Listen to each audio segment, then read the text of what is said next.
Hey everyone, John Lorden here. Thank you for joining me on another episode of BrainScratch Searchlight for today, Wednesday, July 12th, 2017. For the past few weeks, we've been covering a very current case, and this week we're going to switch gears a little bit. We're going to look into a little bit of an older case, but there's still two sisters wondering what happened to their third sibling. Her name is Rebecca Ann Crist. And the tough thing about this case is there's not a whole lot of information still out there online. We're going to look through pretty much everything that's still out there about this case. It's kind of disappearing from the internet, so I'm hoping that doing this video is going to help the sisters' effort to keep exposure raised to this case. Of course, I'll share my thoughts and feelings about what potentially could be going on here as we go forward, but before we get started, I have to give a very big thank you to Christy Groves for bringing this to my attention and sending me some communication that she's had with one of the sisters on this case. Thank you so much, Christy. It always really warms my heart when I see you brain scratchers out there getting active and trying to help and bringing these things to my attention. So thank you, thank you. All right, with all that being said, let's start at the NamUs profile for Rebecca Crist. She actually went by the name Ann. But we can see her proper first name is Rebecca Ann Crist. No real nickname or alias that's listed on NamUs. They might want to put Ann in there. The date that she was last seen was May 3rd, 1988. She was about 26 years old at that time. She would now be 54 years old. She is white. She is a female. They have her listed at 5 feet tall and 115 pounds. For the circumstances, she went missing from Staunton, Virginia. I hope I'm pronouncing that right. I did a quick, actually, let's take a look at Wikipedia here. It looks like the pronunciation on this is Staunton. Staunton is an independent city in the U.S. Commonwealth of Virginia. As of the 2010 census, the population was 23,746. In Virginia, independent cities are separate jurisdictions from the counties that surround them. Staunton is known for being the birthplace of Woodrow Wilson, the 28th U.S. president, and the home of Mary Baldwin University, historically a women's college. So that's just a little bit about the area that she went missing from. And that's probably why for the county they have it listed as Staunton City in particular. All right, let's get the circumstances. She left her West Beverly Street apartment shortly after lunch on May 3rd, 1988.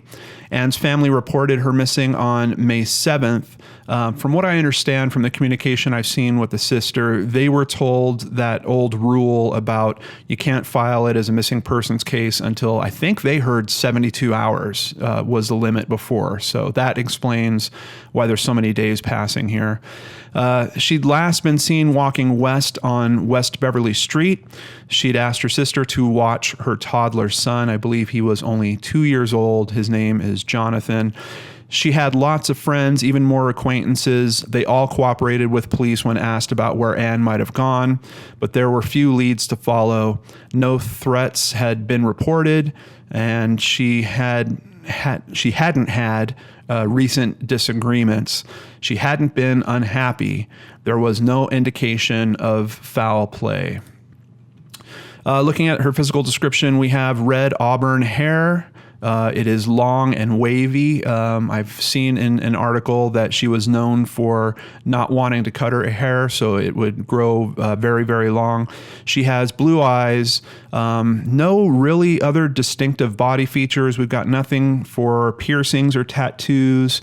Even in this picture, I can't tell if her ears are pierced, but according to the information here on NamUs, they probably aren't. And in terms of what she was seen wearing, she was wearing a gray jacket, a pink blouse, and blue jeans when she walked away and disappeared. No vehicle. Apparently she didn't have a driver's license. We'll get into some more information on that. They do have dental information charted on her. They do have samples of DNA collected for comparing to her. No fingerprint information is available. And they do actually have for the investigating agency, they've got a specific contact and a case number. I will be sure to have this in the description box below for anyone that might have some information on either where Ann Crist is or potentially what happened to her. So let's move forward to the Charlie Project. Once again, they do a very good job here. They've put together the photos that are known of her. And we see that she, once again, was missing since May 3rd of 1988 from Staunton, Virginia. They consider her endangered missing. Here we actually get her birthday, August 30th, 1962. This is saying she was actually 25 years old when she went missing. Height and weight are a match. Once again, red hair, blue eyes. She goes by her middle name, Ann. We've got the same clothing description: gray jacket, pink blouse, blue jeans. But here we get an interesting twist. Crist may have been up to 3 months pregnant at the time of her disappearance, but this hasn't been confirmed. I would say that is certainly an important piece of information. This would have been her second pregnancy. From what I understand about her first pregnancy, she was very good at hiding it. She kind of changed the clothing that she was wearing, and her family was surprised when she ultimately had her son, Jonathan. So I think that's why there's a bit of a question in terms of they're not really positive if she was pregnant or not. Why I'm concerned with it is because if we're looking into motives for why she might have been taken away or something might have been done to her, that could be a motive if she was pregnant by someone that maybe didn't want to have that child, or maybe having that child would disrupt something else that's going on in their life or something along those lines. So I wish we had some better information. Unfortunately, there isn't really better information out there on this, so we just have to kind of tread with it being reported as a potential issue in this case, but we're really not sure. Crist was last seen shortly after lunchtime after she left her apartment. We're getting the same description pretty much as NamUs, but here we get a little more detail. She was at home with her sister when she got a phone call, had a short conversation, and asked her sister to babysit her 2-year-old son while she went out for a few minutes. It also reports that she was last seen walking westbound on West Beverly Street. Let me just bring up a map here real quick. This is the building she was actually living in. From what I understand, her apartment was up on the 2nd floor. And if she's heading west, she is going this way, kind of up this road and around the corner. And that is the last time that anyone saw her. So after that, her mother wound up staying at her house, and in the middle of the night, sometime around midnight on the day that she vanished, the phone rang. Her mother answered, but the caller didn't say anything, and the line went dead. And then, of course, her family winds up reporting her missing on May 7th. Now, let's move forward to an article at newsleader.com. This is a local publication to that area, and I have to give them a huge thank you. They're one of the few sources that I could find that is reporting anything outside of what the Charlie Project is reporting, that has a little bit more detail. And really, it's her sisters that are speaking up, and thankfully, the reporter Brad Zinn was listening to what they were saying and reported on it in 2013, and then again we get a little update a few years later. So we're going to start with the 2013 article, which is very in-depth. I highly recommend that this is an article you read if you want to dig further into this case, because honestly, it's some of the best detail that we have in this case. There's not a whole lot more out there. One of her sisters' name is now Vicky LaPlante. She said she'd be back in a few minutes, LaPlante recently recalled. She wasn't mad or nothing. And that is frequently quoted. I think her sister's trying to address the concern that if something was going on, like if it was a boyfriend that they didn't know about and he was angry with her, the sister is not detecting that she was upset by what was going on in this phone call. Does that necessarily rule out that theory that it was some type of man in her life that they didn't know about? I don't think so. And I don't see them really comment on that theory in particular a whole lot here. That's just something that's getting at me, particularly if we're thinking about this aspect that she might have been pregnant. But Let's continue. A couple of hours passed and Crist hadn't returned. Mom stayed in her apartment with Jonathan, LaPlante said. The phone finally rang about midnight. Crist's mother answered, but the person on the other end of the line remained silent. Days passed as Jonathan stayed with his grandparents. Weeks turned into months, years, and then decades.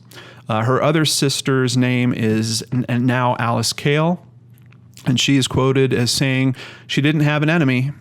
She trusted everybody. Just a little background on her. Crist eventually dropped out of high school, but she stayed out of trouble, her sisters say. She didn't do drugs. She didn't smoke cigarettes or drink. If she had a choice, she wouldn't be around people like that, LaPlante said. She loved to drink cold coffee all the time, LaPlante said with a laugh. She would make coffee and let it get cold before she drank it. Seems like she was a little ahead of the trend because I know a lot of us enjoy cold coffee nowadays. Crist had a hobby that occupied her time. She was infatuated with police officers, especially the work of those within the Staunton Police Department. She had a scanner, LaPlante said. She would constantly wear that on her side. Now, I just want to take a moment here and theorize a little bit, and this is purely speculation, but I'm wondering, was her fascination with the police, was that a natural thing? Was that something that she had done since she was a child, or was that a current trend that had kind of happened? If it was a current trend, is there something that was motivating that trend? For example, was there a boyfriend? Maybe did she have a boyfriend that was working on the police force and she wanted to make sure that he was going to be okay throughout the day, so she kept a scanner on herself? Maybe did she have a boyfriend that maybe the police could have been looking for? Was she potentially keeping an ear out for him?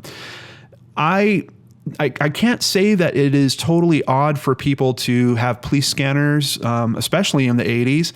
I had one in my bedroom. It was one of my kind of pastimes. I would just love to listen to the police scanner. I started learning the police codes through doing that. I got to hear about what was going on in my neighborhood, and it kind of went on in my family. My uncle had a police scanner. I had a couple uncles. It was just kind of a thing in the 80s. So I don't think it is necessarily odd if it was a trend that came on in kind of in a short period of time. I might want to look into that more, particularly the theory that maybe there was someone in particular that she was trying to track using the police scanner. But let's continue. Crist kept a notepad with police codes, LaPlante said, and had a scrapbook stuffed with newspaper clippings about the city's police department. Once again, very important to me that scrapbook, if it's still available, maybe the sisters can do this. I would take a look through that scrapbook and try to note if there is any particular person that is being tracked, not just the police necessarily, but maybe an officer in particular that the articles were being saved for. I don't know if that scrapbook is still around. And she took pictures, added family friend Brenda Downs. Once again, it's noting that she was last seen walking west on West Beverly Street. Walking, Cale said, was nothing unusual for her sister, who did not own a car and did not have a driver's license. She left her wallet behind, Cale said, and had paid that month's rent the day before she went missing. Crist, who was on public assistance, had lived in her apartment for about 2 years. So here we have a really difficult thing to believe in her leaving her life and leaving a 2-year-old behind. Admittedly, if she was going to leave a 2-year-old behind, she's doing it with the right people. These are family members. There is also another interesting tidbit that comes out in this story where she supposedly had a court date for the following day. We're going to get into some of that a little later in this article. Once again, could that have been some type of motivation for her to leave her life on her own accord? I'm not sure. Left behind, Crist's son would be raised by his mother's parents. Jonathan Crist is now living in Tennessee and works as a cook at a chain restaurant. He did not respond to an interview request for this article. I imagine this is an extremely, extremely tough topic for Jonathan. And quite honestly, when I read this and realized that you have a man now in his early 30s out there who doesn't know what happened to his mother, and she just disappeared when he was 2 years old. That was definitely a big motivating factor in me deciding to cover this case with all of you today. His grandparents are now gone. Ann's father, Harold Crist, a self-employed carpenter, died in 2004. Her mother, Madeline, a housekeeper for a local motel, passed away in 2006. The family said Crist was due in court the day after her disappearance for a paternity hearing concerning her son. Now, once again, I'd love if we could get some more details on what this hearing was supposed to be about. Were they trying to identify someone as the son's father so she could set up potentially some type of payment from him or something like that? Once again, this could be a motive for something to have occurred to her. Was he the guy that called her in the afternoon? Just a lot of questions around this as being a potential motive. Ann might have been carrying a second child when she vanished, is once again brought up here. Now, an interesting thing that it seems might have been related at the time because of the timing of it is what's known as the Faber slaying. Casting a shadow over the Staunton woman's disappearance was a second missing person case involving her one-time neighbor who vanished a few months after Crist. Raymond Faber, 63, and Crist knew each other, having once lived on the same block. In 1982, Crist won a car at a local Chevrolet dealership in a raffle, but eventually she sold the car to Faber.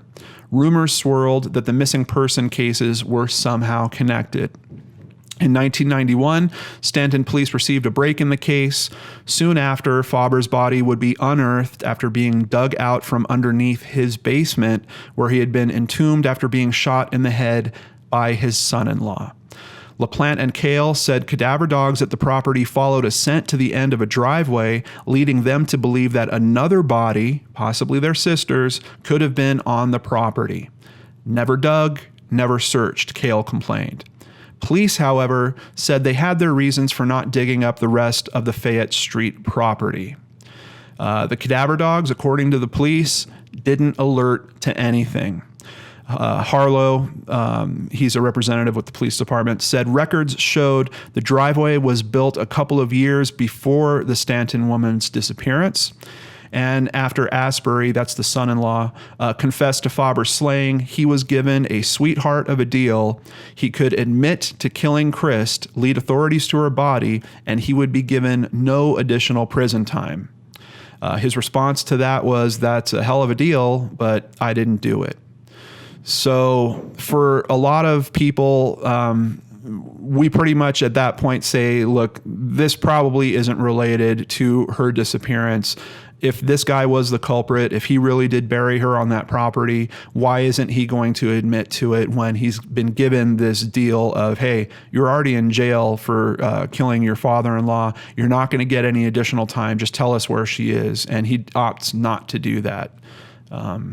It actually seems riskier for him to act in that manner, because if he serves his time and gets out and then later they do connect him to that crime, they're going to charge him. He's going to spend more time in jail. So I personally believe that he would have come clean if he was indeed involved there. Still, the case isn't completely cold. It seems like once a month something comes across my desk about this case, said Corporal Jason McNeal, now the lead investigator on the Crist case. Now, one of the things that really drives me a little batty and might tie into one potential theory that I've discussed here is, why were the phone records not pulled back in 1988? Woman goes missing. Her sister says she was there. She received a phone call. She leaves right after hanging up the phone, asks her sister to watch her kid for a few minutes while she goes somewhere.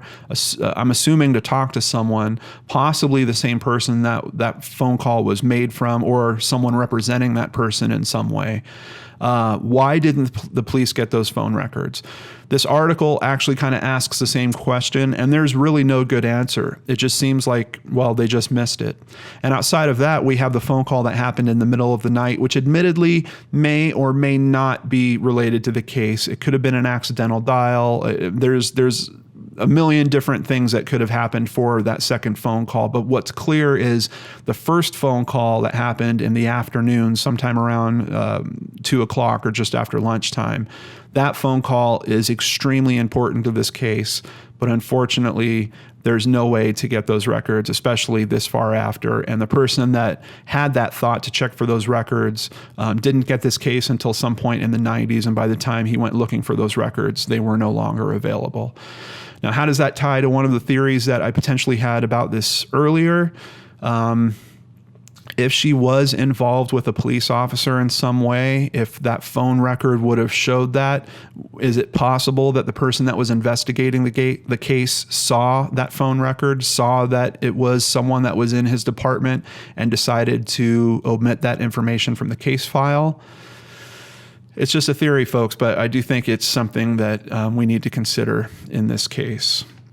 And News Leader once again wrote an article, this one just last year in May of 2016, once again by Brad Zinn, but we get a distinct sense here that the sisters are quite a bit frustrated. After nearly 30 years, Kale and her sister Vicky said they no longer have confidence the Staunton Police Department will ever solve the mystery of what happened to Ann Crist. In fact, the sisters want Staunton to relinquish the case to the Augusta County Sheriff's Office or Virginia State Police. Quarries have been searched. Unidentified bodies across the nation are routinely checked. Vicky once even underwent hypnosis, and they even had a seance held years ago trying to find information around all this case. And then here we get to the heart of what I was just talking about. One major piece of evidence missed by police in 1988 was not asking for a records check concerning the phone call Crist received on the day she went missing. It would have been an excellent lead to follow, Harlow said, but it doesn't mean we could solve the case. Not necessarily, but in terms of an extremely strong lead, I don't think they get much better than that. It at least would have pointed them in the direction of a particular person or group of people. And while Kale might have lost her confidence in the Staunton Police Department, she hasn't lost hope that her sister's disappearance will be solved. She urges others who are in a similar situation to stay strong. Don't give up, she said. Keep fighting. Very, very strong words, and quite honestly, that's part of the reason why I always come back to do this show. And I want to help people. I know that they're stuck in that, and their resilience really kind of motivates me in some way to keep doing this. I did want to talk about one other theory. It's actually written about on Charlie Project here. Could this case have been solved already at one point in the past? In 1991, a handyman in Staunton sent a letter to Crist's family in which he confessed to accidentally killing her and disposing of her body in a landfill. Investigators were never able to verify his confession, but he remains a suspect in Crist's disappearance. He is currently incarcerated on unrelated charges. You know, it's kind of interesting to me that someone would send a letter to the family and confess to killing her, but we have heard of instances where people do false confessions. Sometimes, I don't know if it's just their mental state or if they're just trying to get attention in some bizarre way, but these confessions don't always pan out. And of course, if the investigators were not able to verify his confession in any way, I don't know how much stock we could really hold in that, but I did want to mention it to you guys because there's a chance that maybe that is what happened. I don't know enough about these details about this supposed accidental killing. You know, it'd be very interesting if he was able to describe what had happened. If it was accidental, you know, did he hit her with a vehicle? Could the police have checked that vehicle? Was there some type of item involved that could have substantiated his story? I have to assume that the police would have done their due diligence and looked into that. I just don't know enough of the details to really tell you guys one way or the other on it. But in any regard, Ann is still missing. She's got two sisters who desperately want answers to this. You know, after the case cracked that I did this week, I would hate for these sisters to never find out what happened to their loved one before they leave this existence. So I wanted to do whatever I could to try to help with that. And here we are. Let's get the word out. I don't know what else we can do except try to share this information, in particular in the Virginia area. Someone there knows what happened to this woman. And that person might have talked to other people. You might have a group of people that could really help move this case forward. So if you are out there, I am begging you for the sanity and just the decency of being a human on this planet and trying to respect life and how we all live together. Please help these sisters out. Please pass that information to the authorities. I'll have all the contact information down below. I don't know how else this case is going to get solved unless someone does something extremely brave and shares the information that they have about where Ann Crist is. And of course, there's always the possibility that Ann might have run away from her life. She didn't take her purse. She paid for rent a month in advance. It seems kind of odd to me, but we have seen some strange occurrences happen on this show in particular, so I can't completely rule it out. But even in that case, there's people out there that probably know. And once again, we just want to get the word back to these sisters, letting them know what happened to Ann Crist. So if you could be a part of that, please search within yourself, do whatever it takes, do the right thing, and pass that information forward. Thank you so much, Brain Scratchers. I ask that each of you out there, if you have friends in the Virginia area, please share this video with them. There is not a lot of media on this case. They're probably not going to be very familiar with this case because of the age of it and the limited media. Let's try to raise some exposure back to this case and see if we can help these sisters out. And to the sisters, if you see this video, my heart goes out to you. Thank you for being so strong and resilient and trying to keep the attention raised around this case, sharing the information that you do have, and I hope that you find this video helpful, and keep going. Just like the words that you gave to the rest of us, please don't stop. Please keep going. Take care, everyone, and I'll see you right back here on the Lord and Arts channel.